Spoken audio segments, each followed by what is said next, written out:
ඔන්න අද මම කියලා දෙනවා තෙල් බිඳුවක්වත් නැතුව විනාඩි 5න් මයෝනිස් සෝස් හදන විදිහ.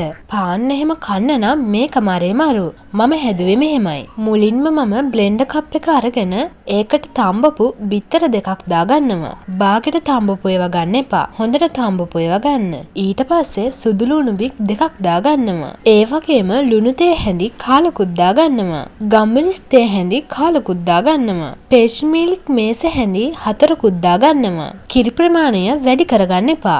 දැන් ඉතින් අපි මේක හොඳට බෙන්ඩ් කරගන්න ඕනේ. කෑලි නැතුව යනකම්. එතකොට ඔයාට මෙන්න මේ වගේ හොඳ මයෝනිස් සෝස් එකක් එනවා. ඔන්න එහෙනම් අපි මයෝනිස් සෝස් හදලා ඉවරයි. ෂා මේ බලන්නකෝ නියමටම තියෙනවා. ඒ වගේම රසත් ඉතින් හොඳයි. සැරට වගේ ඕන නම් මේකට අමු මිරිස් කරුලුකුත් දාගන්න පුළුවන්. ඉතින් පාන් කන්න නම් මේක නම් මරු. එහෙනම් ඔයාලත් හදලා බලන්න. මම ගිහින් එන්නම්.